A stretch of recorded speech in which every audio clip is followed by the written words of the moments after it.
Aujourd'hui, j'ai le plaisir d'avoir en ma compagnie Mme Cécile Meuret et Mme Éliane Beaulieu-Fournier du Centre d'éducation et d'action des femmes. Bienvenue à vous deux. Bonjour. Oui. Dites-moi, qu'est-ce que c'est que le Centre d'éducation et d'action des femmes? Alors, le Centre d'éducation et d'action des femmes, c'est un organisme communautaire qui existe dans le quartier Centre-Sud depuis 45 ans. D'ailleurs, nous allons fêter en septembre prochain notre 45e anniversaire. Alors, c'est le deuxième centre de femmes qui a été inauguré à Montréal. Alors, c'est ça, c'est un centre qui est pour les femmes, bien entendu. Puis, c'est ça, ça vise principalement à rejoindre les femmes du quartier, puis de les impliquer dans des actions collectives. Alors, pour ce faire, il existe, par exemple, le comité d'action locale, qui finalement travaille, qui implique les femmes dans le quartier, à poser des actions collectives ici dans le quartier. Alors, à l'intérieur de ces activités du comité d'action locale, nous projetons de poser des actions. D'abord, nous avons déjà commencé à poser des actions pour contrer le harcèlement de rue. Alors, on a choisi ce thème-là pour, justement, il est très peu documenté dans tout le Québec. Puis, c'est qu'on veut chercher... D'abord, on a déjà posé des actions pour vérifier notre intérêt. Alors, ce qu'on a fait, c'est qu'on est allé au métro Frontenac l'an passé pour faire un débat public, pour amorcer un débat. On recherchait l'idée des gens concernant ce phénomène-là, les femmes, les hommes. Il y avait autant d'hommes que de femmes qui ont répondu. Et ensuite, on a fait également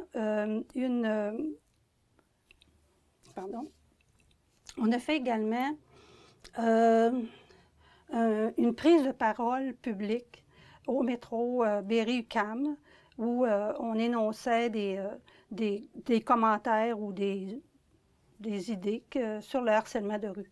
Alors là, c'est ça, je vais commencer par définir c'est quoi qu'on entend. Oui. On a commencé par définir, nous, c'est quoi que c'était le harcèlement de rue. Alors, ce sont des micro-agressions qui sont vécues majoritairement par des femmes dans la rue, dans les endroits publics. Alors, qu'est-ce qu'on entend par des micro-agressions? Alors, ce sont soit des comportements ou des propos qui sont dégradants, qui sont non sollicités par les femmes, alors dans l'espace public. Alors, ça peut être, par exemple, des sifflements, des bisous, des bruits de bisous, des sollicitations sexuelles par les automobilistes ou bien par des personnes, des inconnus, alors qui ont lieu surtout dans les endroits publics. Alors, le phénomène est quand même... Le phénomène qui se passe ici à Montréal, il a été très peu documenté, comme je vous dis, mais ça s'inscrit quand même dans dans un phénomène international. Alors, les pays européens sont aux prises avec cette problématique-là depuis de nombreuses années, d'ailleurs. Puis, c'est ça. On a fait tout d'abord un tract et on cherche à documenter, finalement, le problème, la problématique. Alors, on a fait un tract l'an passé. On a fait, comme je vous disais, 2 actions collectives au métro Frontenac et au métro Berry-UQAM. Ensuite, on a mis un questionnaire en ligne. On a élaboré un questionnaire pour avoir l'idée des femmes d'environ 20 à 25 questions pour documenter le phénomène toujours. Alors, le questionnaire se retrouve sur le site Facebook, sur un site Facebook qui s'appelle Non harcèlement de rue Montréal. Alors, c'est ça, les données sont complètement confidentielles. Et on invite toutes les femmes à répondre à ce questionnaire. Alors, on en a déjà d'ailleurs au moins 200, là, pas loin de 200. C'est bon. Oui, c'est ça. Oui. Alors, c'est ça. Puis, Nous pensons aussi organiser une prochaine rencontre de réflexion et de partage sur le harcèlement de rue. Alors, c'est ça. Ma collègue ici, Eliane, va vous en parler plus en détail. Oui. Oui, les objectifs de la journée, ça va être de donner la parole aux femmes du quartier en matière de harcèlement de rue et de les sensibiliser à ce problème, échanger des stratégies et des idées, se donner des outils collectifs pour contrer le harcèlement de rue, enrichir nos idées pour la campagne d'affichage qui sera faite après la journée du 8 avril.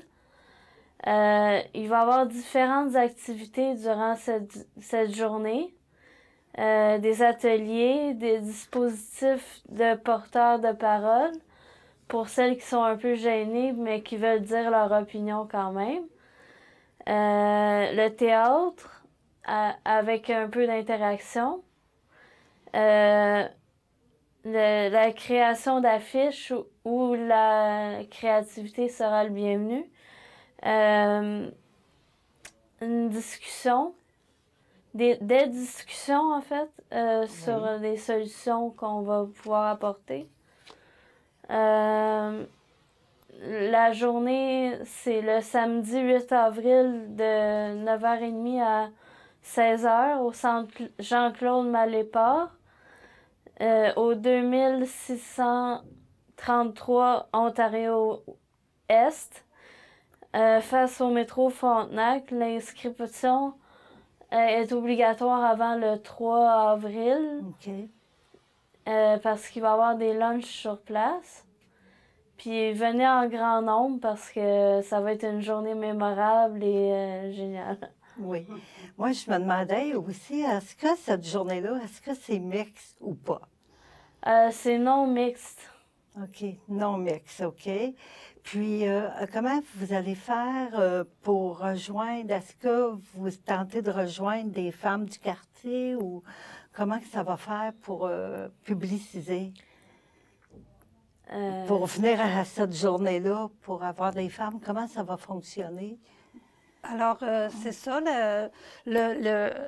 Toutes les femmes, d'abord, sont les bienvenues. Oui, alors, parfait. Puis, nous allons nous adresser notre invitation par le biais d'Internet, surtout. Ça va tellement plus vite là, maintenant. OK. Alors, à tous les organismes, d'abord, de femmes. Oui. OK. Comme l'Air des femmes, le regroupement provincial des centres de femmes. Oui. Puis plusieurs organismes sont les bienvenus. Puis ensuite, surtout, nous avons aussi des collaboratrices parmi les étudiantes de l'UQAM, l'Association des étudiantes de l'UQAM, qui participent aussi au projet. Alors, il y a le Centre de femmes international. Je n'ai pas le nom complet, là. Mais de toute façon, la journée, toutes les données concernant notre recherche, notre problématique sur le harcèlement de rue se retrouvent dans le site Facebook Non Harcèlement de rue Montréal. Alors, on n'a qu'à taper Harcèlement de rue Montréal, tout de suite, ça va apparaître. Là. Puis, le questionnaire, le manifeste également. On a construit un manifeste contre harcèlement de rue. Alors, tous ces outils-là sont en ligne et sont facilement accessibles. Vous pouvez passer aussi par le site web du Centre d'éducation et d'action des femmes. OK. Puis là, il faut téléphoner pour s'inscrire. Oui. C'est tout simplement, c'est ça. C'est tout simplement pour faciliter les repas, la commande de repas, parce que le repas sera fourni sur place. Alors, puis, j'aimerais aussi vous dire que tout ça, ça s'inscrit de cette campagne, les suites de cette journée de réflexion seront, on veut quand même continuer une campagne d'affichage. Pour l'an prochain, là, nous prévoyons faire une campagne d'affichage dans le quartier et dans tous les sites là, où on regroupe, où il y a beaucoup de femmes. on voudrait aussi rejoindre beaucoup les jeunes femmes. Alors, ça peut être dans les écoles, ça peut être, c'est ça, à l'université, dans toutes les universités, francophones et anglophones, parce que notre questionnaire aussi est traduit en anglais. Oui. Et le questionnaire restera toujours en ligne. Alors, bon? Il n'y a pas d'urgence, c'est ça. Si on ne peut pas répondre dans les médias, on va le laisser en ligne parce qu'on tient vraiment à documenter le sujet pour les années à venir. Puis, c'est ça. Alors, pour rejoindre les suites, c'est-à-dire seront la campagne d'affichage. Puis, on vise aussi à aller afficher on vise une campagne, une approche aussi avec la STM, la Société de transport de Montréal, pour qu'il y ait un affichage, parce que beaucoup de harcèlement de rue se vit dans les transports en commun. Alors, c'est ça. Ce sont souvent les pires agressions là, vécues par les femmes d'après les réponses aux questionnaires qu'on a obtenus. Oui. Alors, tout ça, dans le fond, c'est pas dans le but de réprimer, de faire de la répression que... Ce qu'on vise surtout, c'est d'atteindre une responsabilité, de montrer le problème, tu sais, de faire une responsabilisation sociale. Oui. Puis ça s'inscrit surtout dans une recherche de solutions. De solutions. Alors, comme par exemple, ça pourrait être dès le primaire, avoir des cours de conscientisation, tu sais, c'est ça, non sexiste, tu sais, à prôner le non-sexisme dans les rapports garçons-filles. Oui. Alors, c'est ça, ça ne s'inscrit pas du tout dans une optique de réprimer les agresseurs. C'est de tout simplement, aussi, la recherche de solutions se trouve dans l'implication des témoins.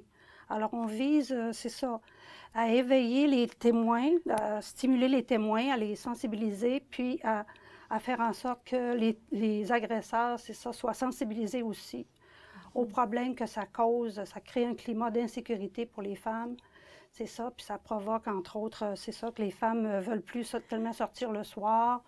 Et en tout cas, c'est une question de sensibilisation, dans le fond. Je me demandais, le harcèlement de rue, est-ce que ça se produit seulement le soir ou ça peut être n'importe où, n'importe quelle heure, selon les résultats du sondage que vous avez fait? Ça peut être n'importe où, n'importe quand, quasiment.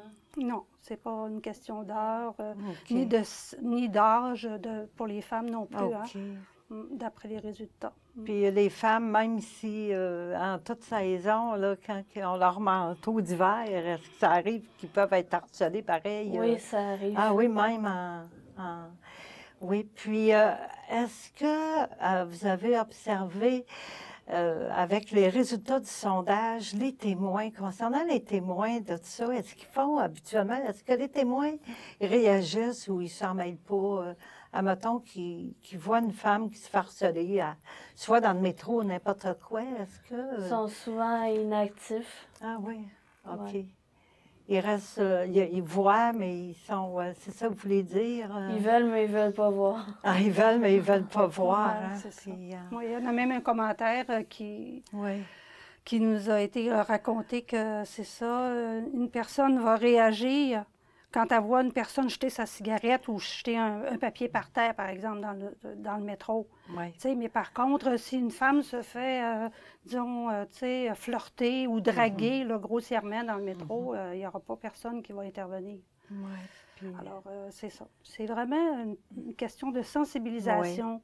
Puis, on voudrait que le problème soit ouvert. C'est-à-dire, c'est une question de débat public, dans le fond. Puis, on est dans la recherche de solutions.